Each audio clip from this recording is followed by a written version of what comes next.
Merhaba arkadaşlar. Kanalıma hoş. Bugün sizlerle bu güzel patiği çalışacağız. Bot patik öreceğiz bugün. Şöyle modelimizi yakından gösterelim. Önü bu şekilde dikişli. Bir de arkasında dikişi var. Altta hiç bir dikiş yok. Böyle hoş bir model. 36-37 numaraya uygun. Büyütmek isterseniz ilmek sayısıyla oynayabilirsiniz. Ben bunu 67 ilmekle başladım. Siz 70 ile 71 ile istediğiniz ayak ölçüsüne göre ilmek sayısını arttırabilirsiniz ya da azaltabilirsiniz. Biraz daha küçük yapmak isterseniz 65 ilmekle başlayabilirsiniz. Ayakta çok güzel duruyor. Rengimiz böyle nar çiçeği, yani bir pembemsi bir ton, ama burada farklı çıkıyor maalesef ışıktan dolayı. Böyle kenarları oyalı. Örülüşü çok basit. Örgü örmeyi yeni öğrenen arkadaşlarımız bile örebilirler. Ben şöyle Alize Extra patik ipliği kullandım. Renk numarası 661. Bir de gri ip, açık gri var ama numarasını kaybetmişim. Ben bunu yumak haline getirmiştim daha önce. Bu da Alize ama numarası maalesef bulamadım. Yok. Ve 3,5 numara misinalı şiş kullanacağım. Normal kısa şiş de kullanabilirsiniz. Dikmek için iğnemiz lazım. Kenar arasını yapmak için ben 4 numara 2,5 milim tulip kullandım. Gerçi 2,5 numarası silinmiş biraz ama bir de kesmek için iplerimizi, makasımız lazım. Ben şimdi ön hazırlık olsun diye şişime böyle 67 tane ilmeğimi attım. Burası arka yüzünden başlayacağız. 2 sıra 2 diş haroşa sırası pembeyle 4 sıra gri ile düz örgü olarak öreceğiz ve bu şekilde patiğimizi yavaş yavaş oluşturacağız. Dilerseniz yavaş yavaş çalışmamıza geçelim. Şimdi benim gibi tersten örenler ilmek attıklarında ön yüz burada kalıyor, arka yüzden başlamış oluyoruz. O yüzden şimdi bir sıra ters öreceğiz. İlk sıra olduğu için ilk ilmeği örüyorum. Bundan sonra örmeyeceğim. Bir sıra bu şekilde ön yüze geçmek için tersimizden örüyoruz. Sırayı başa kadar geleyim, tekrar birlikte olacağız. Evet, sıra sonuna geldim. Son 2 ilmeğim. Son ilmeklerimi her zaman düz örüyorum. Siz de buna dikkat edin. Dikişi yaparken şöyle modelli dikebilmemiz için şu şekilde düz olması gerekiyor. Ama normal ben tırtıklı olsun derseniz kenarı o şekilde de yapabilirsiniz. Dönüşlerde ilk ilmeği örmeden alıyorum. Şimdi örgümüzün ön yüzündeyiz ve ters örgü ördüğüm için ilk haroşa diş sıramı oluşturuyorum burada. Renk geçişlerimizi arka yüzden yapacağız. Benim gibi ters örgü örerek haroşa ören arkadaşlar ipi arka yüzde renk geçişi yapacaklar. Düz örgü örerek haroşa ören arkadaşlarımız da ön yüzdeyken renk değişimi yapacak. Şu görüntü içte kalsın diye dikkat etmemiz gereken sadece o. Şimdi bu sırayı ördüğümde ön yüzümüzde ilk dişimizi oluşturmuş oluyoruz. Şimdi sıra sonuna kadar öreyim, geleyim. Evet, son 2 ilmeğim. Son ilmeğimi tekrar düz örüyorum. Şu kenarını şu şekilde düzgün V şeklinde ilmeklerimiz oluşsun diye İlk ilmeğimi örmeden alıyorum ve arka sıradan ters örgü örmeye devam ediyorum. Arka sırada da bu şekilde sıra başına kadar bu şekilde ters örgü olarak öreceğim. Arka sıradan da son 2 ilmeğim, kenar ilmeğini yine düz olarak örüyorum. Evet, ön yüzde ilk dişimizi ördük, arka sıradan geldik.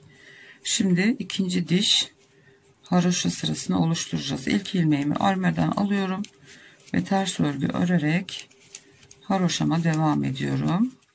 Evet, ikinci haroşa dişimizin son 2-3 ilmeği, onları da ters ördüm. Son ilmeğimi düz örüyorum ve şimdi arka yüzdeyiz ve renk geçişi yapacağız. Gri ipliğimi aldım ve pembe ipime bağlıyorum. Şu sıkıcana 2 kere bağladım. Şimdi bundan sonra düz örgü öreceğiz 4 sıra. Şöyle ipliği iyicene ilmeğin dibine doğru itelim. Evet. Şimdi arka yüzden ters, ön yüzden düz öreceğiz. İlk ilmeğimi renk geçişi yaptığım için öreceğim. Normalde örmüyorum. Sadece renk geçişlerinde örüyorum. İlk ilmek pembe kalmasın diye gri ile öreceğim. Arka yüzdeyim şimdi. Şu düz örgüye geçtik. Şimdi arka yüzden ters öreceğiz. Ön yüzden düz öreceğiz. Arka yüzden ters örgülerime başladım. Bu şekilde sıra başına kadar ters örgü örelim. Evet, son ilmeklerim artık. Son ilmeğimi tekrar düz örüyorum. Evet, görmüş olduğunuz gibi arka sırada da düz ördüm. Renk geçişimin belirgin olan tarafı arka yüzde kalmış oldu. Şimdi ön yüze geçiyoruz. İlmeğimi boşalıyorum. Arkaya atıyorum. Düz örgü öreceğim. Ve ön yüzden de artık komple bütün sırayı düz örgü şeklinde öreceğiz. Bu ikinci sıramız olmuş oluyor. Tersten bir sıra daha gelelim. Sonra ön yüzden bir kere daha gelelim buraya. 4 sıramızı tamamlamış oluyoruz. Ondan sonra da pembeye tekrar geçiş yapıp haroşaları öreceğiz. 4 sıra düz örgümüzü ördük. 4. sıramız şişte. Arka yüzde şimdi tekrar ana rengimize geçeceğiz, pembeye. Ve yine ters örgüyle başlıyorum. Ben ters örgü örerek haroşa ördüğüm için düz örgü örenler düz örecekler tabii ki.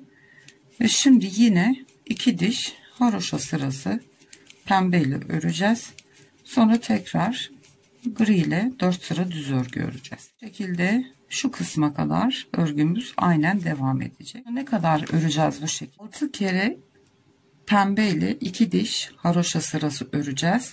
Arada da 1, 2, 3, 4, 5 kere 4 sıra, 4'er sıra gri rengimizle öreceğiz. Hepimiz örelim. 6.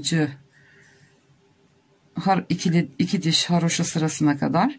Ondan sonra kesmelerimiz var ve burun kısmına devam edeceğiz. Ben şimdi şöyle göstereyim. Şu şekilde. Bu etek en alt kısım kıvrılabiliyor. O sorun değil. Dikilince düzelecektir o.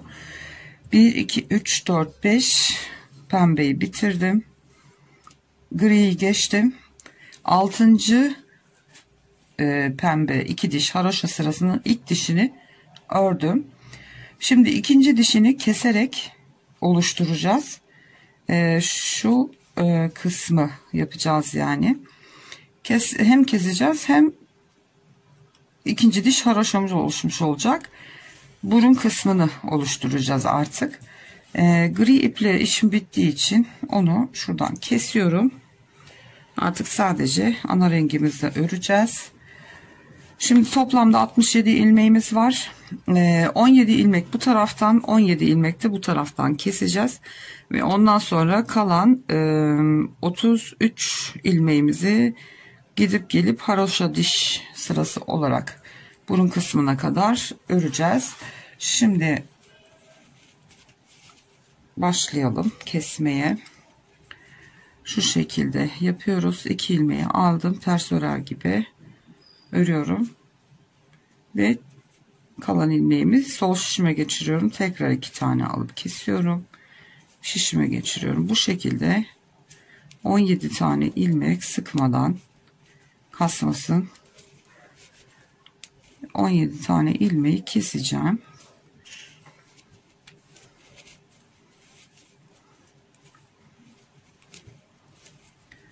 Kaç tane oldu bir bakayım. 1 2 3 4 5 6 7 8 9 10 11 12 13 14 15 16 ve 17. Şimdi sıra sonuna kadar kalan ilmeklerimizi haroşa şeklinde örmeye devam ediyoruz. İkinci sıramız. Gördüğünüz gibi kestik. Hem haroşa dişi oluştu hem kesmiş oldum. Şimdi kalan ilmekleri sıra sonuna kadar öreceğim. Evet, son 3 ilmeğim kaldı. Son ilmeğimi her zamanki gibi düz ördüm. Şu kenarına şu şekilde V şeklinde ilmekler düz olarak çıksın diye yapıyoruz bunu. Şimdi arka yüzünden de yine ters örgü örer gibi haroşamı ördüğüm gibi aynı şekilde 17 ilmek keseceğim. Ve 17. Şimdi şişte kalan ilmeklerimizi bir sayalım. 2 4 6 8 10 12 14 16 18 20 22 24 26 28 30 32 33 tane ilmeğimiz kalıyor. Şimdi bu ilmekleri sürekli git gel ön yüze arka yüze haroşa örerek devam edeceğiz bu şekilde. Son ilmekleri yine düz örmeye devam ediyoruz. Şimdi ön yüzden de aynı şekilde ters öreceğim. Şimdi 2 diş haroşa sıram burada. Şimdi bundan sonra o 2 dişi de sayarak 1 2 3 4 5 6 7 8 9 10 11 12 13 14 15 16 17 18 19 20 21 22 23 24 25 ve bir sırada bu dikişin arasına girdi. 26. sırada keseceğiz. Şimdi hep beraber bu iki sırada dahil 25 haroşa diş sırası olana kadar örelim. Arka sıradan da gelelim. 26. sıramızda hem keseceğiz hem 26. diş sıramızı oluşturacağız. 6. sırayı ön yüzde hem keseceğiz hem de 26. diş haroşamızı oluşturacağız. Şimdi örelim hep beraber. Ondan sonra tekrar beraber. Yani buradan itibaren 25 diş haroşa sırasını ördüm. Arka yüzden de geldim. Şimdi burada ön yüzde hem keseceğiz hem 26. diş haroşa sıramız oluşmuş olacak. Şimdi kesmeye başlayalım.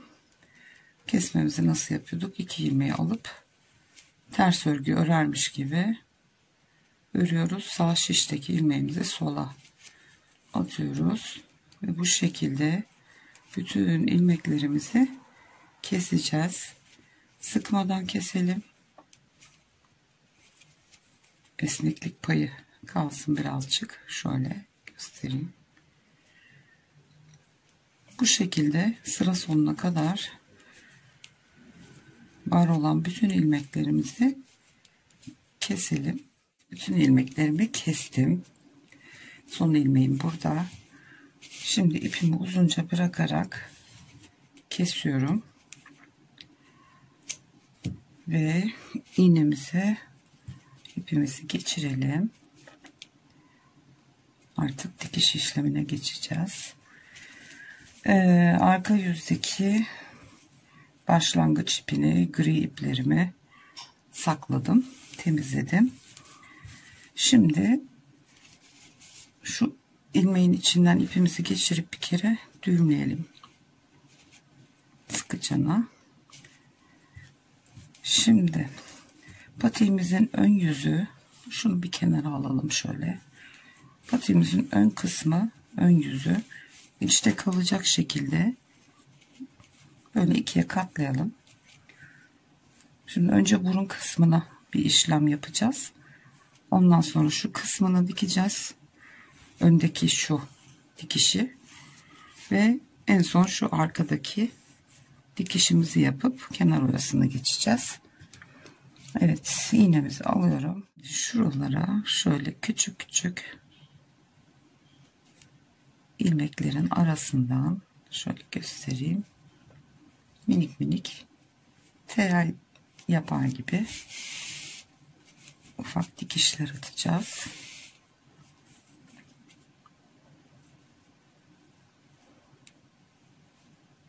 Şöyle bir ilmek atlayalım. İkinci ilmekten çıkalım. Şimdi bir ilmek atlayıp ikinci ilmeğe batıyorum.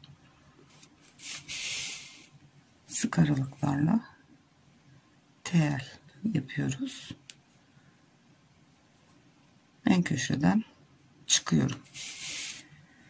Evet, içe katlıyoruz. İç yüzü, yani düz kısmı içte kalacak şekilde katlıyorum. Şurayı, bu yaptığımız teli şimdi hafifçe önce bir büzelim. Şöyle katladım. Patiğimin ters yüzü bana bakıyor. Şöyle hafiften bir büzüyoruz.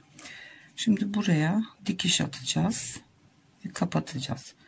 Çok iyicene böyle tamamen sıkıp bir usul yuvarlak yapmanıza gerek yok. Şöyle bir 2 santimlik şu kadar bir yer yeterli. Şimdi en köşeye batıyorum ve dikiş geçeceğiz üstünden sağlamlaştırmak için.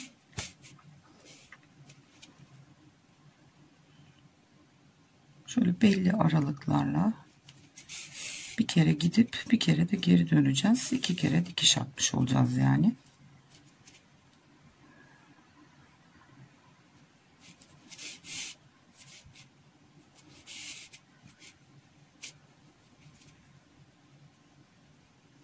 Şöyle ufak ufak aralıklarla kapatalım burayı.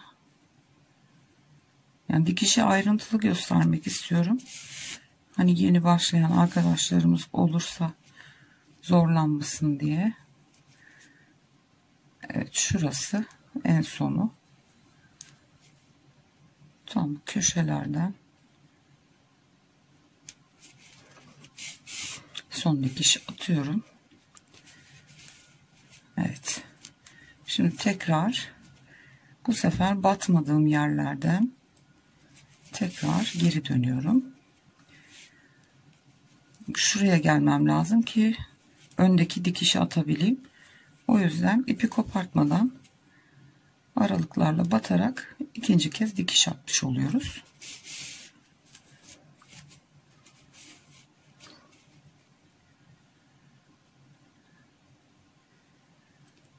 Gelirken battığım yerlere batmamaya çalışıyorum ki herhangi bir açıklık kalırsa geri dönüşte onları kapatayım diye. Evet.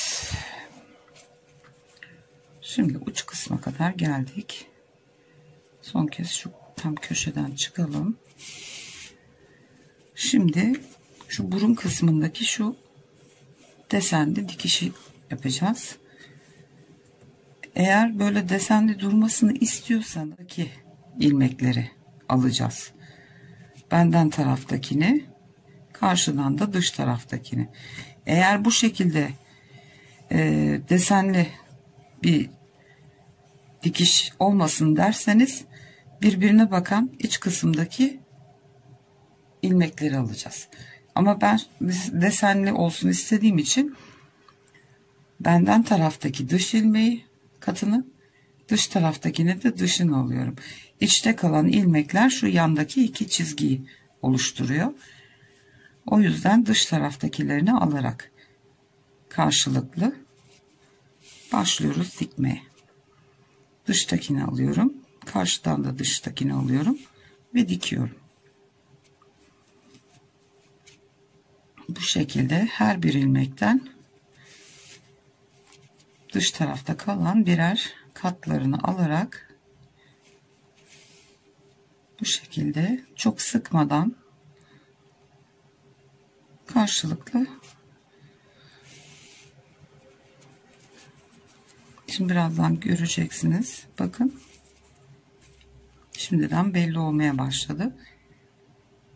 Dışarıda ikişer tane çizgi oluştu. Ve dışta kalan ilmekleri ala ala şöyle arada esnetelim. Çok fazla sıkı olmasın, kasmasın.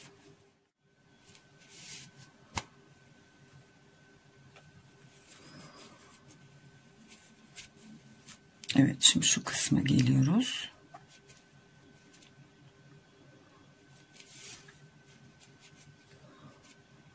İlmekleri karşılıklı tuttuğumuz için tam denk geliyor zaten. Burada da tam karşılıklı gelen ilmeklerin birlikte alarak dikiyoruz. Burası çünkü başlangıç ve başladığımız ve kestiğimiz yerler. Burada V şeklinde ilmek oluşturamıyoruz. O yüzden şu gördüğümüz karşılıklı dişleri alarak dikmeye devam ediyoruz. Son ilmekler. Burası da en köşesi. Burayı da güzelce tam köşeleyelim.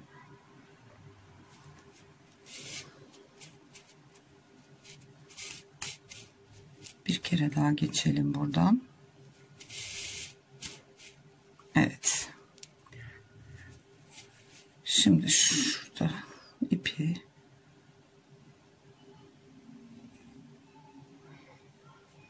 birazcık yürütelim ve bir tane düğüm atacağız.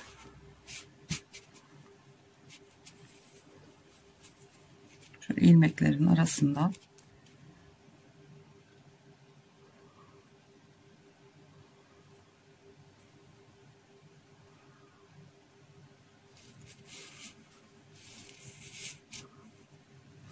şurada bir tane düğüm atayım.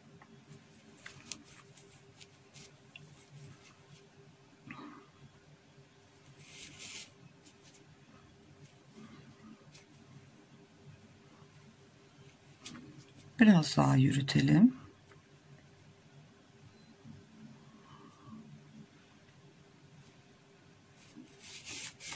Evet. Kesebiliriz.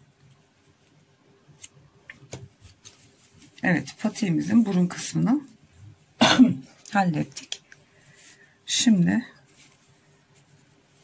arka tarafını dikeceğiz.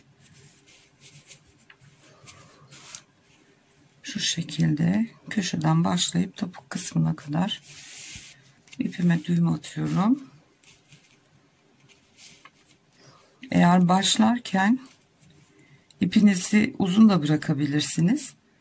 Burada bıraktığınız uzun iple de dikebilirsiniz. Benim ipim fazla kalmadığı için içine sakladım ve diktim. Şimdi düğümümü attım. Bir kere daha geçeyim şuradan. Evet. Burada da şu haroşa dişlerini görüyorsunuz. Bu haroşa dişlerinden karşılıklı böyle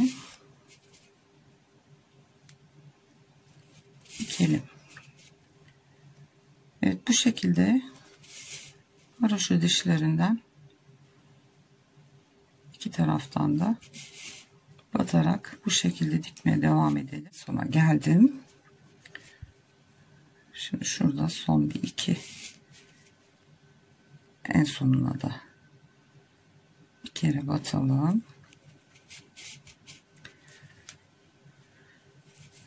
Ve yine ipimizi ilmeklerin arasından şu şekilde yürütelim.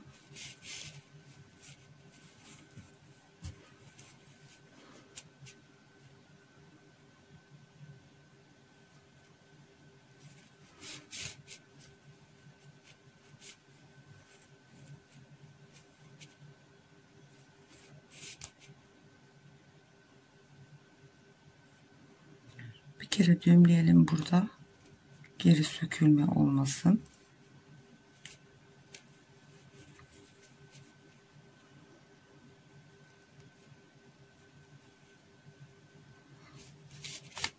Evet, bu kadar yeterli. İpimizi kesebiliriz. Evet, dikiş işimizi de bitirdik.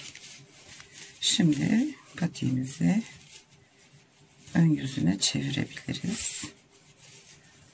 Evet, bu şekilde bir görüntü oluyor. Gördüğünüz gibi önde de iki pembe yan yana geldi.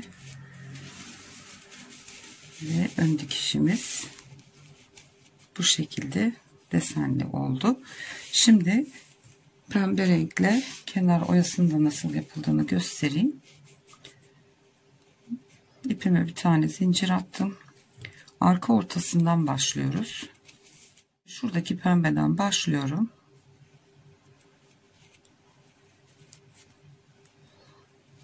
Sıkıladım buraya. 1 2 3 tane zincir çekiyorum. Aynı deliğin içine ikili trabzan yapıyorum. Zincirle birlikte 2 oldu. 3 1 2 3 tane zincir çekip şu şekilde trabzanın ön ayaklarından geçiriyorum ve sık iğne yapıyorum. Bir tane minik tomurcuk yaptık. Aynı boşluğa batıp tekrar 3 tane ikili trabzan yapıyorum ve ilk oyamız bitti. Üstüne doladım, geldim pembeye, şuraya ilk sıraya değil, şu alta iki haroşanın arasına batıyoruz. Tam ikili trabzan yaptım. 3 tane ikili trabzan olacak toplam. 3 tane zincir çekiyorum. Son zincire değil, bakın şöyle göstereyim, son zincire değil, ön taraftan şu trabzanların birer katlarını alıyorum ve sık iğne yapıyorum. Tomurcuğu bu şekilde oluşturuyoruz. Aynı boşluğa batıp tekrar 3 tane ikili trabzan yapıyorum. İkinci oyamızı da bitirdik. Bir kere daha yapalım beraber. Doladım tığımı. Şu ilk boşluğa değil, bir altına batıp ikili trabzan yapıyoruz. 3 tane. 3 zincir çekiyorum. Şu V gibi görünüyor ya, onun ilk dalını, bir de şu trabzandaki katı alıyorum. Şöyle sık iğne yapıyorum. Tığıma doluyorum. Aynı boşluğa tekrar 3 tane ikili trabzan daha yapıyoruz. Oyamız da bu şekilde arkadaşlar. Evet, botumuzun çevresini dönelim. Arkada birleştirmesini yapıp mankenimize giydireceğiz. Bir tane kaldı. Şimdi 2 tane pembe denk geldi ya, ilkinden başladık. Burada da diğerine yapacağız. Ön kısımda da aynı şekilde 2 pembe yan yana gelmişti. Birine bir tane yapıyoruz, birine bir tane yapıyoruz. Diğerlerini hep pembelerin tepesine. Şimdi sonuncusunu da birlikte yapalım istedim. Şöyle yine ikinci sıraya şöyle batıp 3 tane ikili trabzan örüyoruz. 3 tane zincir. Şu şekilde önden birer katlarını alarak sık iğne yaptım. Tekrar 3 tane ikili trabzan.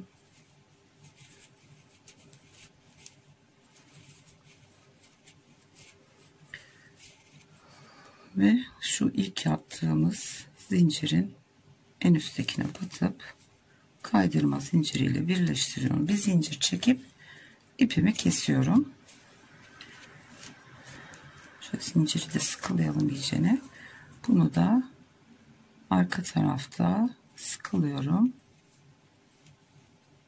Bir tane düğüm atalım. Şu iplerin arasından yürütelim. Ve fazlalık iplerimizi keselim. Evet. Patiğimiz bitti arkadaşlar. Evet. Bu şekilde görünüyor. Şimdi diğer ayağımıza da mankenimizi giydirelim.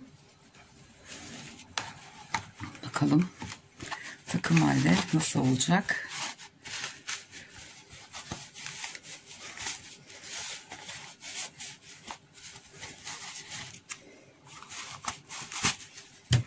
Dediğim gibi bu 37-36 ayağı tam oluyor. Evet, çok şık oldu. Evet. Gördüğünüz gibi botlarımız hazır. Çok güzel oldular bence. Umarım siz de beğenirsiniz.